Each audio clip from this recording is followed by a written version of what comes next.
Fala pessoal, quase acabando aí, vamos dar continuidade. Agora nós vamos falar um pouquinho sobre o módulo das doenças cardiovasculares. E as duas principais que eu quero que você entenda na prática é a famosa síndrome coronariana aguda e a famosa hipertensão na emergência.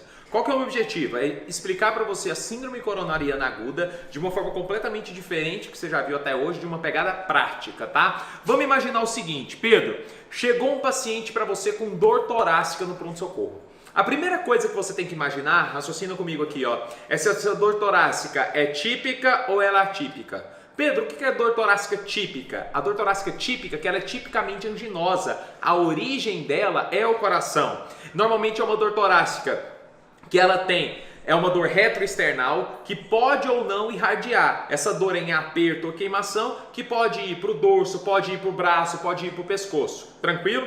Isso é a dor torácica que nós chamamos típica, beleza? Pensou dor torácica típica, até que se prove o contrário, esse paciente está infartando. Então como é que é o seu raciocínio? Estrutura assim o raciocínio. Esse paciente está infartando até que se prove o contrário. E como é que eu provo o contrário? Com exames, eletro, enzimas e assim sucessivamente. Beleza? Bom, segunda coisa, chegou um paciente com dor torácica, tá? Se chega alguém falando, não, estou com paciente com dor torácica, ele não sabe nem o que está falando, porque ele tem que classificar se a dor torácica é típica ou atípica. Então típica você vai pensar em infarto até que se prove o contrário.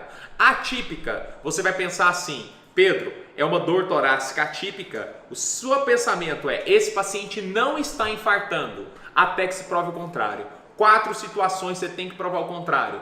Gestante, beleza? Renal crônico, idosos extremos e paciente diabético. Sempre lembrar, você já viu aquele caso clássico do pronto-socorro, é o paciente com uma dor epigástrica, que ele está rodando 3 PS, tomando omeprazol, de repente algum abençoado pede um elétrico e tem um puta supra de parede inferior. Então como é que é dor torácica atípica? É dor epigástrica ou paciente que tem queimação retroesternal, paciente que tem uma dor torácica ventilatória dependente, tá? Nesses pacientes você sempre deve pedir pelo menos o eletro. Então o meu raciocínio na dor torácica atípica é, esse paciente não está infartando, até que se prove o contrário, tá? E nessas 4 classes eu tenho que provar o contrário, beleza? Bom, Pedro, peguei um paciente com dor torácica típica, tá? Que é o que nós chamamos de síndrome coronariana aguda. Presta bem atenção nesse slide aqui, Dentro da síndrome coronariana aguda, olha aqui, nós temos 4 diagnósticos. Raciocina comigo aqui. O primeiro diagnóstico, gente, é o paciente que chega, vamos raciocinar junto. É o paciente que chega assim, ao invés de eu te mostrar esse fluxograma, eu quero criar ele junto com você. É o paciente que fala assim, Pedro, quando eu subo a escada, eu sinto uma dor em queimação, mas quando eu fico sentado em repouso, eu não sinto nada. Então, é o paciente que tem angina estável. Normalmente, esse paciente chega para você no pronto-socorro? Não chega. Pedro, por que ele não chega para mim no pronto-socorro? Porque esse paciente ele sabe como é que melhora a dor. É só ele ficar quieto que melhora a dor. Então, ele vai direto para o cardiologista. Normalmente, a angina estável não chega para você no PS. O segundo paciente que é muito comum é a angina instável, que é a grande maioria dos pacientes. É o paciente que tem uma dor torácica, tipicamente anginosa, ele chega no pronto-socorro, você faz protocolo de AM para ele, só que ele vem com eletro e enzimas normais, beleza? É uma angina instável, tranquilo? Bom, Pedro, depois nós temos o IAM, que é esse aqui, sem supra de segmento ST. O que é o IAM sem supra de segmento ST? É o paciente que ele tem eletro normal, porém as enzimas deles estão alteradas. Beleza isso aqui? Tranquilo? E por último, nós temos o que é o bola principal, é a bola da vez, que é o IAM com supra de segmento ST. É aquele paciente que tem supra de segmento ST no eletro. Esse aqui é uma emergência médica. Todos os outros, angina instável e IAM sem supra de segmento ST, são pacientes que você pode raciocinar em cima deles, você pode demorar. Agora, o paciente com IAM com supra de segmento ST, não. Ele está com a artéria obstruída, ele está perdendo miocárdio, tempo é diretamente proporcional ao músculo. Você tem que parar tudo que você está fazendo e tomar conduta em cima dele, tá? Bom, sempre lembrar que esses pacientes com dor torácica típica, o eletro ele tem que ser feito e interpretado em até 10 minutos. E isso é muito importante. Então, tem vários hospitais que o protocolo é assim, chega com dor torácica típica, na triagem ele já vai rodar o eletro e já chega para você com o eletro se ele estiver estável.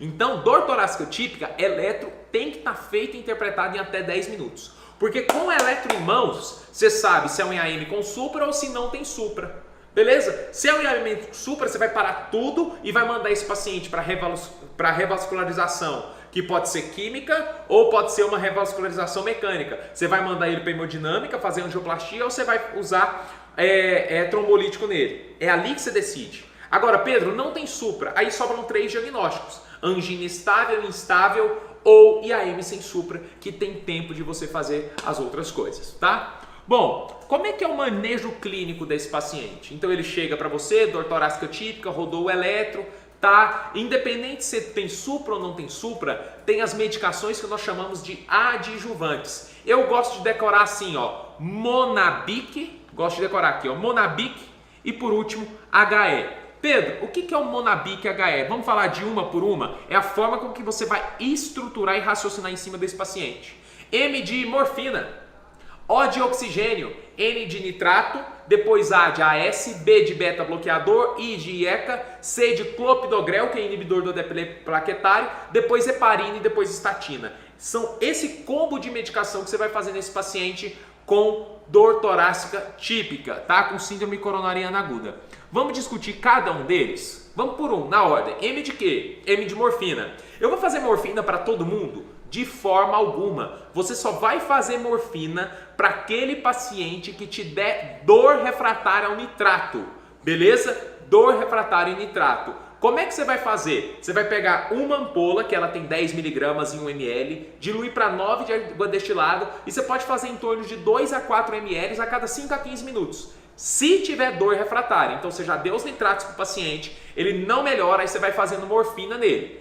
Tomar cuidado com algumas contraindicações. Hipotensão, paciente hipovolêmico e paciente com infarto de ventrículo direito, eles podem ter reação, eles podem ficar mais bradicárdicos, enfim, com a morfina. É contraindicação. Beleza aqui?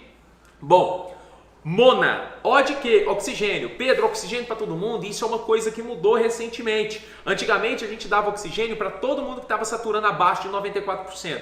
Hoje nós só colocamos oxigênio, O2 suplementar, se esse paciente estiver saturando abaixo de 90%. Beleza? Vamos falar do nitrato? Nitrato, galera, é o famoso isordil sublingual. Ele é para quase todo mundo, tá? E o isordil, ele tem 5 mg sublingual. Eu vou fazer ele de 5 em 5 minutos até 3 vezes ou 15 mg. Como é que é na prática, Pedro? Seu João, tá com dor, né? Tá. Coloca esse remedinho debaixo da língua. 5 minutos depois você vai lá avaliar seu João. Seu João ainda tá com dor? Tô com dor. 5 minutos, coloca outro comprimidinho. 5 minutos depois, seu João ainda tá com dor? Tô. Última dose do isordil. Seu João ainda tá com dor? Tá. Vai pra morfina. Normalmente a grande maioria dos pacientes melhora a dor no primeiro isordil, tá? Que é um vasodilatador. Então se vasodilata, o paciente já tem melhora da sintomatologia da dor, tá? Quem que não pode tomar isordil? Quem que é contraindicado? Aí vem paciente hipotenso, hipovolêmico, AM, e sempre lembrar o uso do Azulin, né? Lembrar que normalmente idoso, né? Enfim, vamos lá. Às vezes usa um Azulin. Então usou inibidor da fosfodiesterase, lembrar que nas últimas 48 horas, 24, 48 horas é uma contraindicação do nitrato. Raciocina aqui comigo. Pedro, paciente hipotenso com infarto ventrículo direito não pode usar nitrato e não pode usar morfina. O que eu uso para fazer esse paciente, para fazer a analgesia desse paciente? Então eu vou ter que usar uma outra coisa, tá? Normalmente a gente usa a dolantina, tá? Aí a dolantina, você vai pegar uma ampola lá, 50 a 100 mg e vai diluir num sorinho de 100, 125, como se fosse um tramal e põe para correr em 30 minutos, tá? Lembrar que existem contraindicações também para o uso da dolantina, beleza?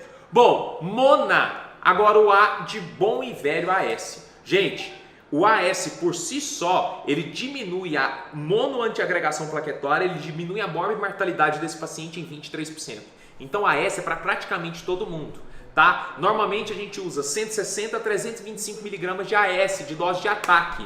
No Brasil, normalmente a gente tem aquele comprimidinho de 100 mg, tá? Que é o AS infantil. Então se você der 2 comprimidos ou 3 comprimidos, está na dose, não tem estresse nenhum, tá? Agora, muito cuidado com isso aqui. Pedro, eu tenho Somalgin Cardio, que é um AS de uso crônico, que ele é revestido. Posso tomá-lo? Não, porque ele vai ter absorção entérica, então ele demora para ser absorvido. Então, se você está na dúvida se é o AS infantil, aquele que não tem revestimento, ou se é aquele que tem revestimento, ao invés de você pedir para o paciente só engolir, você fala assim, seu João, mastiga esse comprimido. Por que mastiga? Porque na hora que ele mastiga, ele quebra o revestimento e aí absorve muito mais rápido. Tranquilo?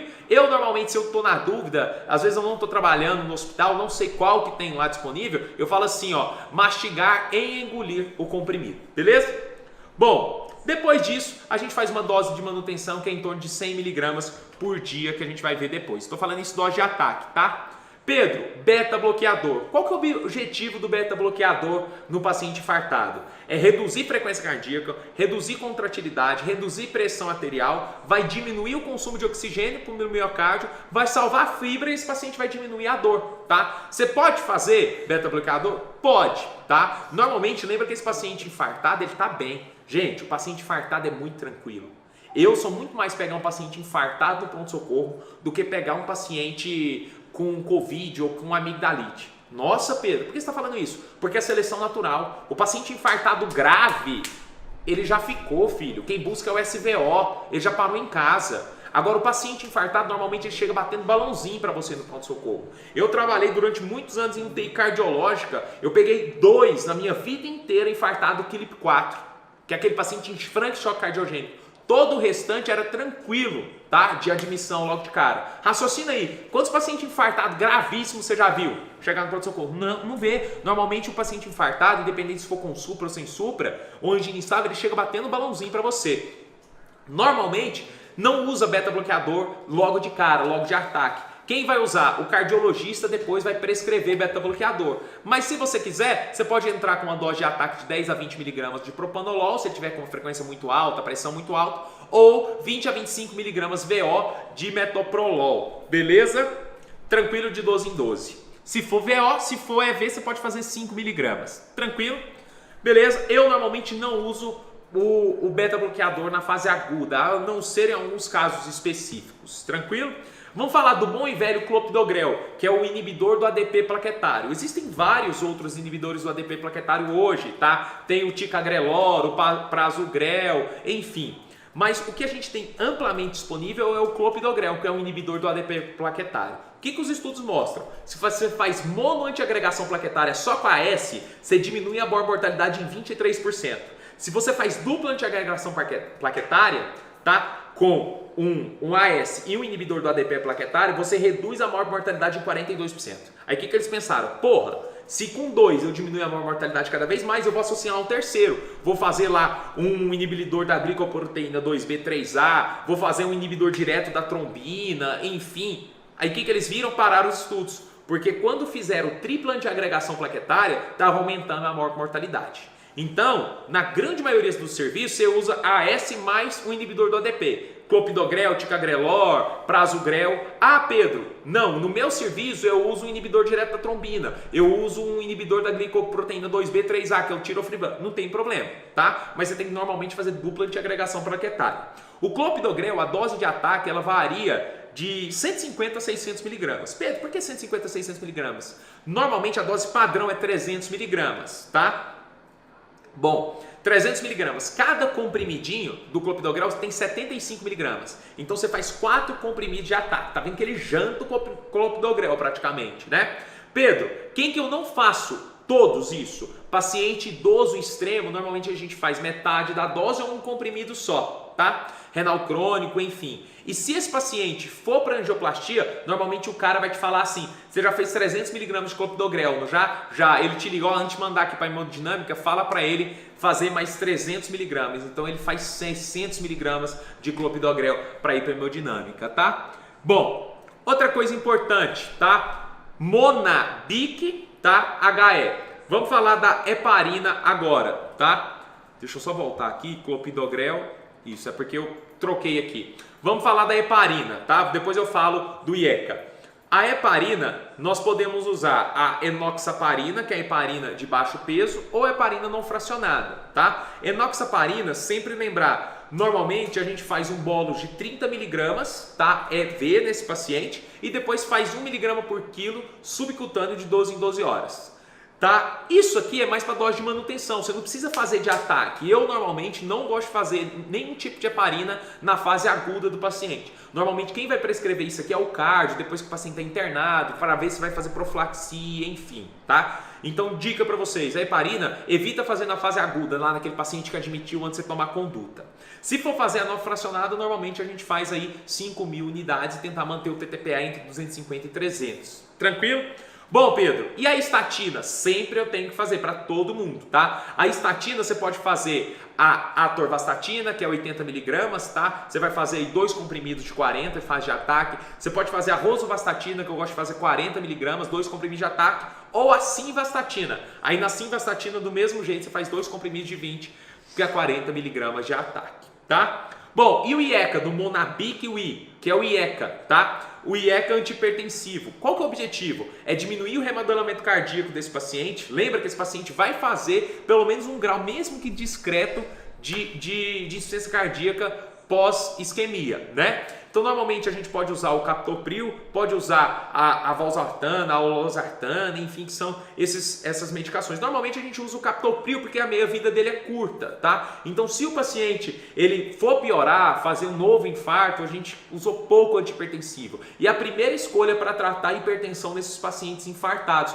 normalmente a gente faz em torno de 12,5 mg de 8 em 8 horas de captopril. E se esse paciente chega muito hipertenso para você na admissão, captopril é a primeira escolha para baixar a pressão junto com o beta-bloqueador.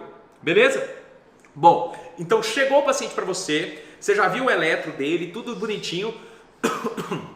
E aí você vai fazendo essa medicação, independente de saber para onde esse paciente vai, tá? Agora, se ele tem supra de segmento ST, você faz a medicação para todo mundo, independente se for angina estável, angina instável, IAM com supra e IAM sem supra. Essa primeira medicação do tratamento clínico é para todo mundo. Onde diferencia? Onde vai para o segundo round, beleza? Se ele vai para angioplastia, se ele vai para trombólise, se esse paciente eu vou só internar para cardio acompanhar, tá? E o que você tem que lembrar que é a medicina de emergência mesmo, é aquele paciente que tem síndrome coronariana aguda com supra de segmento ST, tá? Esse paciente ele tem duas opções, a artéria está obstruída, ou você tem que tirar aquele trombo, dissolver no trombo com medicamento, ou você vai tirar aquele trombo fazendo angioplastia com stent, tá? Presta bem atenção, o tempo aqui que vai definir. Presta atenção, você está no interior do estado, chegou o paciente com supra de segmento ST. Em quanto tempo esse paciente está dentro da sala de hemodinâmica, que nós chamamos tempo porta-balão? Esse tempo porta-balão, ele tem que ser no máximo 120 minutos. Então o tempo de agora até ele estar fazendo angioplastia, ele tem que ser no máximo 2 horas. E aí você tem que raciocinar, cara, será que aqui onde eu estou, eu consigo mandar ele para uma hemodinâmica no hospital de referência até 2 horas? Ah, não consigo, tá? Desculpa, não consigo, então eu vou preferir fazer a fibrinólise. Então o tempo porta-balão, ele decora assim, ó, se eu estiver no mesmo hospital, 90 minutos. Então no mesmo hospital, não vou transferir ele de unidade, é 90 minutos. Se eu vou transferir ele de unidade, eu ganho mais 30, então um tempo máximo de 120 minutos. Se em algum momento eu percebo que eu vou estourar esse tempo, aí eu vou para a fibrinólise, que a gente chama tempo porta-agulha, que é fazer a medicação, é fazer o trombolítico, tá? E aí, no trombolítico, galera, você tem que lembrar que tem contraindicação também, você tem que tirar as contraindicações, mas o trombolítico deve ser feito em até 30 minutos. Você não pode ficar babando o paciente. Então cara, é jogo rápido. Será que eu consigo mandar? Será que o pessoal da hemodinâmica que está lá no terceiro andar, ele chega em até 90 minutos? Chega. Não, Pedro, não chega não, porque está fazendo uma troca valvar lá na hemodinâmica, não tem como não. Então eu vou fazer a fibrinólise dele em até 30, tá? Isso você tem que ter muito claro na sua cabeça. Pedro, o que você pode usar? Enquanto no AVC não posso usar, é proscrito a streptokinase, aqui no IAM eu posso usar a streptokinase. Então é fácil decorar, você vai pegar 1.500.000 unidades, dilui no sorim fisiológico lá de 100, 125, para correr em 1 hora, tá? Bom, segunda opção, que é o que a gente mais usa, é a alteplase, que é o RTPA. E a dose no IAM, ela é muito mais forte do que a dose lá no AVC. Então como é que a gente faz? Dividido em 3 etapas. A primeira etapa, que a gente chama de bolos, nós fazemos 15 mg EV. Beleza isso aqui? Então você vai pegar 15 mg, independente do peso do paciente, EV no paciente. A segunda etapa, que a gente chama de etapa rápida, você vai fazer 0,75 mg por quilo em 30 minutos. Beleza? E a por última etapa, que a gente chama de etapa lenta, você vai fazer 0,5 mg por quilo para correr em uma hora. Lembrar que a dose máxima aqui é de 100 mg, eu não ultrapasso 100 mg. Tranquilo isso aqui? Olha aí, ó, o famoso Actilise, tá? E, pessoal, cadê isso? Deixa eu passar aqui, tá? Bom, presta muita atenção. Vamos atender esse caso juntos, ó. É um homem de 52 anos, parou de fumar um cigarrinho de vez em quando, hipertenso, tá? E procurou emergência por evoluir com uma dor torácica em aperto de forte intensidade. Opa, é uma dor torácica típica. 9 em 10. Opa, é uma dor importante, tá? Ele fala que essa dor é em hemitórax esquerdo, iniciou quando ele estava caminhando no retorno do trabalho para casa há cerca de 3 horas. Estava associada a dispneia súbita, palpitação, náusea, um episódio de vômito e uma sudorese fria, beleza? Olha o que mais que ele fala na história. 6 meses ele está apresentando dor em hemitória esquerda aos grandes esforços e que melhora em repouso. Ou seja, ele já estava com uma angina estável, concorda comigo? E agora ele infartou. Olha aí, refere o uso apenas de losartana, 50 mg, de 2 vezes por dia, uso irregular. Não tem nada. Pressão do paciente 10/7, normotenso, frequência cardíaca de 90, saturando 93, está tranquilo, temperatura e frequência respiratória, pesa 70 quilos o paciente, beleza? Exame físico dele normal e aqui ó, nós vemos um aqui nem vou falar para vocês, mas vocês vão ter a próxima aula de eletro com o mestre, o chefe geral da porra toda, que é Humberto Graner, mostrando para vocês o supra de segmento ST aqui. Então o paciente infartado, suprado, beleza? Vamos montar essa prescrição juntos aqui? Presta atenção. O que eu vou fazer? O Monabic HE nele numa fase inicial. Então vamos junto, ó. Pegar para esse paciente aqui, ó. Pedro, vou fazer morfina nele? Não vou fazer morfina. Por quê? Porque antes eu faço isordil. Então olha aqui, nesse item 8, ó, vou prescrever lá, lembra que o PADEV e DVI tem que ter a ordem da medicação, né? Isordil, ele é sublingual, ele é via oral, então o que eu vou fazer, ó? Isordil, 5 mg, via oral, eu sempre gosto de colocar entre parênteses sublingual, um comprimido a hora e repetir a cada 5 minutos se dor refratária por no máximo 3 vezes. Bom, fiz o nitrato para tirar a dor desse paciente, beleza? Olha aqui, Pedro, o que mais que eu vou fazer para esse paciente? AS, olha lá. 3 comprimidos agora. O que mais que eu vou fazer, paciente? Atorvastatina. Tá vendo aqui, ó? Então ele fez 80 mg, tem um comprimido de 80, tem um comprimido de 40. Fiz a atorvastatina. O que mais que eu tenho que fazer para esse paciente? O clopidogrel. Lembra do clopidogrel? Então eu vou fazer quanto de clopidogrel? 300 mg, 75 mg.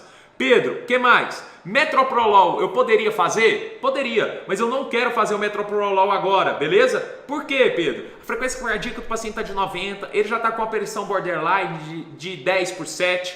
Captopril, poderia fazer? Poderia depois, numa fase, mas agora eu não quero fazer. Vou tirar o captopril também. Lembrar que essa é uma prescrição padrão e eu estou mudando ela para mostrar para vocês, tá? Vou adicionar quem aqui? O clopidogrel, então 300 mg que não está aqui.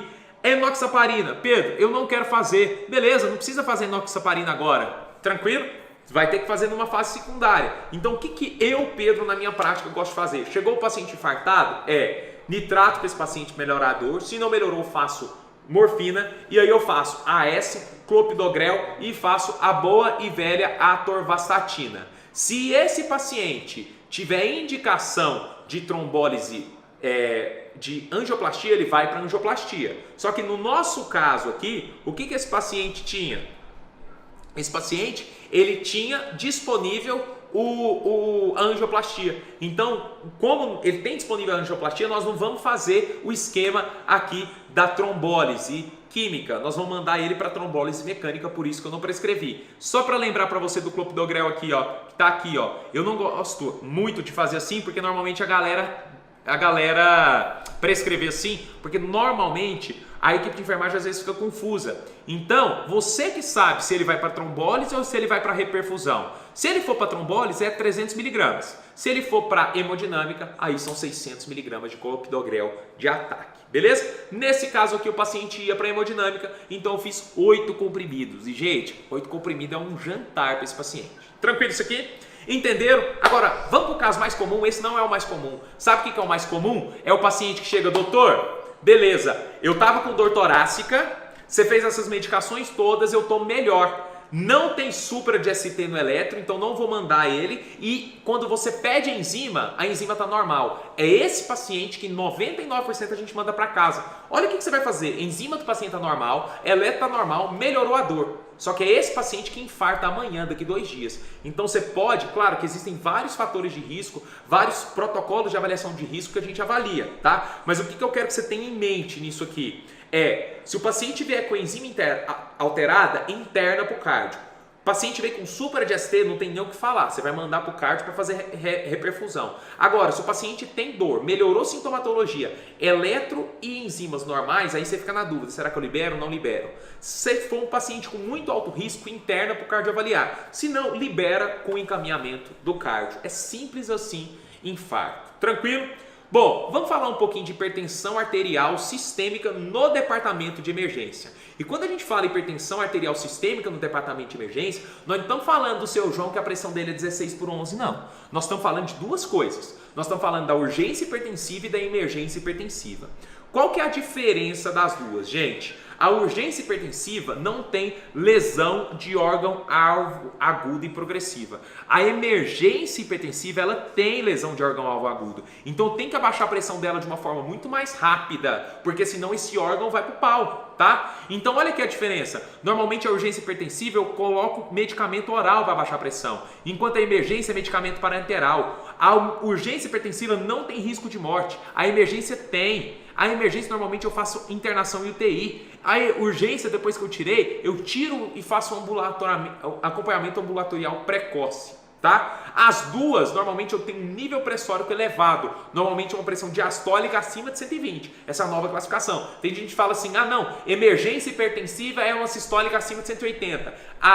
Urgência. A emergência é acima de 220. Não, eu posso ter paciente que tem níveis pressóricos de 180 de sistólica e 122 de diastólica, ele está em emergência hipertensiva. Então isso é uma briga aí na literatura que vocês vão ver que é um pouco diferente, tá? Olha aqui, normalmente, urgência hipertensiva, o que você tem que entender? A diferença entre urgência e a emergência. O que a urgência hipertensiva dá? É o paciente hipertenso que tem um aneurisma de aorta. É o paciente que está com urgência hipertensiva com ICC descompensada, que está sangrando, com glomerulonefrite aguda. Agora, a emergência hipertensiva, o paciente já começa a fazer lesão de órgão-alvo importante. Então, ele já começa a dissecar a aorta. Ele faz edema agudo de pulmão hipertensivo, que isso pode levar a óbito. Ele faz encefalopatia hipertensiva. Ele pode fazer infarto pela hipertensão. Ele pode fazer AVC isquêmico hemorrágico. Então você tem que entender que a emergência hipertensiva normalmente pode ocasionar ou ser causa disso aqui. Gente, para pensar, quantas urgências hipertensivas você já pegou no pronto-socorro? Quantas emergências hipertensivas você já pegou no pronto-socorro? São poucas. O que mais aparece no pronto-socorro é o cara que me coloca assim, crise hipertensiva. Crise hipertensiva não existe, filho. O que acontece? Existe o que nós chamamos de pseudocrise, que é o nome técnico, hipertensiva. O que é a pseudocrise hipertensiva? Normalmente é o paciente que está queixando de dor de cabeça, dor torácica que normalmente é atípica, dispneia, ele tem um estresse psicológico agudo, tem síndrome do pânico e isso aí, esse distúrbio orgânico faz elevar a PA. Só que esse paciente, gente, ele não tem nem urgência nem emergência hipertensiva. Ele não tem lesão de órgão-alvo aguda e progressiva. E é o que nós chamamos de pseudocrise hipertensiva. O que eu vou fazer com esse paciente? Eu vou tratar sinais e sintomas dele, eu vou tratar a cefaleia, eu vou tratar a dor, eu vou tratar ele do ponto de vista psicológico e aí sim, eu vou otimizar a medicação antihipertensiva e conscientizar a adesão ao tratamento. Sabe quem que chega com pseudocrise hipertensiva? Que a gente vê muito no pronto-socorro, é o paciente que não está fazendo o tratamento da forma correta. E isso é ruim, né? Bom, vamos continuar aqui. Emergência hipertensiva, vamos falar dela. Quais são os 3 alvos que você tem que ter na emergência hipertensiva, tá? Quando você for tratar. A primeira coisa é que você tem que diminuir 25% da pressão na primeira hora. Da pressão arterial média. Então, se ele chegou com uma pressão arterial média de 200, sei lá, um exemplo esdrúxulo, você tem que abaixar isso para 150 na primeira hora, tá? E você não vai abaixar isso com captoprilzinho, não. Tem que ser com medicação endovenosa, tá? Qual que é o alvo da minha pressão nas próximas 2 a 6 horas? É manter uma PA sistólica em torno de 100, tá? E uma diastólica, que é o principal, em torno de 100 a 110. Então você não vai abaixar isso para 12 por 8. Nas primeiras 2 a 6 horas, você vai querer baixar isso de 160 para 110. Entenderam isso aqui? Primeira hora, você tem que abaixar 25% da PA. Nas próximas 2 a 6 horas, a PA em torno de 16 por 10. E depois você vai internar esse paciente que é emergência hipertensiva. Nas próximas 24 a 48 horas, você tem que estabilizar ele, tentar tirar a medicação endovenosa, manter a medicação via oral, para que a pressão dele fique ali em torno de 13 por 8, 14 por 9. Beleza? Esse é o meu objetivo. E Pedro, como é que eu vou abaixar a pressão? Com medicação, nesse paciente com emergência hipertensiva, com antihipertensivo endovenoso, porque senão ele vai lesando o órgão e vai lesando o órgão. Então nós usamos o bom e velho Niprite, que é o nitroprusiato, é aquela mesma dose que nós já falamos lá no AVC. Então você vai pegar uma ampola, dilui para 250, põe para correr em torno de 5 a 6 ml hora, que dá uma dose inicial de 0,5 micrograma quilo minuto, tá? Lembrar que o Nipride, ele tem que colocar no equipo fotoprotegido, aquele equipo roxo ou laranja, porque ele é fotossensível. Então se ele pegar a luz, nem que seja luz da sala ou luz solar, ele inativa as propriedades dele. Tá? Lembrar que o Nipride ele é um vasodilatador misto, ele faz tanto vasodilatador arterial quanto venosa, diferente do Tridil, que é um vasodilatador mais venoso. Tá? Tridil, você pode pegar também uma ampola, diluir num fluorim de 245 para ter uma concentração de 100 microgramas por ml, e aí você vai iniciar normalmente na dose mínima, é 3 a 5 ml hora. Dica, tá? Uma ampola de cada um, num sorim total da solução de 250, iniciar 5 ml hora da dose mínima, tá? E aí você vai titulando para os seus alvos, você tem aqui do lado. Pedro, mas eu vou titulando quanto? O alvo está aqui, ó. Ah, Pedro, eu titulo na primeira hora, 30 minutos, a pressão caiu só 12%. Você tem que aumentar a dose para fazer ela cair 25%, tá? Bom, e aí... essa é a emergência. Pedro, e a urgência hipertensiva? A urgência, você vai reduzir gradualmente a pressão em 24 a 48 horas. Então, com droga via oral. Então, captopril, você pode associar a latensina, que é a clonidina, e você deve evitar ao máximo a medicação parenteral, tá? Então, esse paciente, você vai internar, vai ajustando aí a pressão dele. O objetivo nas 24 a 48 horas é uma pressão 135 por 80 ou 14 por 9. Melhorou, ele não tem emergência, casa para esse paciente. E na pseudocrise hipertensiva? Lembrar que a pseudocrise hipertensiva é a dor, é a ansiedade, é alguma coisa que está fazendo a pressão subir. Então você tem que tratar a dor, tratar a ansiedade, melhorar a relação médico-paciente. Fazer o antihipertensivo você pode fazer, tá? Se precisar, mas normalmente não é a causa. Então se você melhora, deixa o paciente mais tranquilo, deixa o paciente mais estável, a pressão dele vai cair. Normalmente a gente não faz antihipertensivo na pseudocrise, por isso que é o nome pseudocrise hipertensiva, tá? Crise hipertensiva seria, entre aspas, sinônimo de urgência hipertensiva. Emergência hipertensiva e crise hipertensiva, que a crise é da pressão, seria a urgência hipertensiva, e a pseudocrise é que a pressão eleva por outra coisa. Só que tem muita gente que confunde essa nomenclatura aí. Então eu gosto sempre de falar pseudocrise hipertensiva, urgência hipertensiva e emergência hipertensiva. Decora assim, a emergência hipertensiva, a pressão está tão alta que o cara está fazendo alguma coisa. Então o AVC lá, alguma coisa. A urgência hipertensiva é a pressão alta que está causando cefaleia, a pressão alta que é muito alta que está causando outras coisas, só que não tem lesão de órgão-alvo. E a pseudocrise hipertensiva é o paciente que ele está ansioso, que ele está com dor, e é essa dor, essa ansiedade que está elevando a pressão dele. Eu vou te dar um exemplo no paciente infartado. Tem paciente que é normotenso e infarta, a dor é tão grande que a pressão sobe. Você não vai dar antihipertensivo para baixar a pressão, não adianta. Você tem que dar remédio para dor, porque quando melhora a dor, diminui a pressão. Entenderam isso? Isso é muito importante, porque tem muita gente boa que não consegue compreender esses 3 diagnósticos diferenciais. Olha o caso mais comum no pronto-socorro, tá? O paciente KLB, né? É aquela banda dos anos 2000? Não, é o cara, né? 45 anos, previamente hipertenso, em tratamento irregular devido à ausência de sintomas. Esse é o paciente nosso do dia a dia, né? É o Tiger, é o Tigrão, toma quando ele quer, né? Ele refere que está na UPA por ser acompanhante da mãe que não está se sentindo bem por causa da dengue. Porra, peraí, você veio trazer a mãe que tá com dengue e agora você quer ser atendido também? Não, você é só acompanhante. Não pode fazer isso, né, filho? Você tem que atender o cara também, né? E ele refere, olha aqui, queixa padrão, tá? Ele estressou muito na recepção devido à demora no atendimento. É o cara que vai, briga com o recepcionista, xinga todo mundo, faz montinho lá fora, chama a reportagem, tudo que tá demorando, né? Aí ele tá tão estressado que a pressão dele eleva, né? E aí ele fala, brigou com o pessoal da triagem, brigou com outro acompanhante, brigou com Deus e todo mundo, né? E depois que ele brigou com todo mundo, ele começou com o quê, ó? Quadro de cefaleia na região da nuca e queria ser avaliado para ver a pressão. Exame dele tudo normal, só que olha a pressão do caboclo, 16/10, beleza? E aí você vai atender ele, olha lá, mediu a pressão, tudo bonitinho. O que nós vamos fazer? Captopril para esse cara? Nós vamos dar o quê? Filho, vem cá, senta aqui comigo, vamos conversar, tete a tete. Por que você brigou, filho? Não é assim a vida é bonita, não briga, não se estressa, você estressou sua mãe e tal. Você tá com dor de cabeça? Tô, doutor. Vem cá, toma aqui essa dipirona, vamos fazer essa dipirona EV pra você, vamos dar um sorinho complexo B pra você melhorar. Vem cá, fazer um cafunézinho, calma, aí a pressão faz 13/8 de novo. Então nós não estamos diante de uma emergência hipertensiva, nós não estamos diante de uma urgência hipertensiva, nós estamos diante de uma pseudocrise. Isso é muito comum, é o que a gente mais vê no pronto-socorro, tá?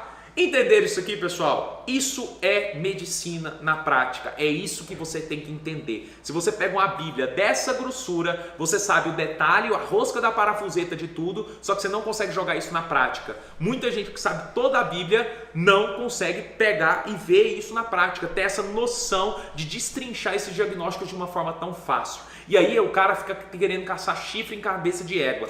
Aí não dá. Entenderam isso aqui? Não estou falando que você não deve estudar isso, tá? Você deve estudar, mas existe uma grande diferença entre o que a gente estuda para residência, o que a gente estuda lá na faculdade e o que realmente é a medicina na prática, aquela medicina que você deve realmente sim fazer ciência o melhor para o paciente, só que você tem que tomar condutas rápidas e ágeis. Eu falei para você naquela aula anterior, o perfil, o mindset do emergencista. O mindset é esse aqui, é saber tudo que você deve ser feito da melhor forma para o paciente, mas você também não deve deixar a fila acumular, porque deixar a fila acumular, aquele plantonista que fica babando em cima de um paciente que tem 60 para ser atendido, esse cara é ele que estressa os colegas, então esse cara você não pode ser. Beleza, people? Foi muito bom estar com vocês aí nessa terça-feira, tá? Espero que vocês tenham gostado. E até a próxima quinta-feira nós vamos falar de eletrocardiograma. Vai ser muito bacana. Deus abençoe. Bom jantar e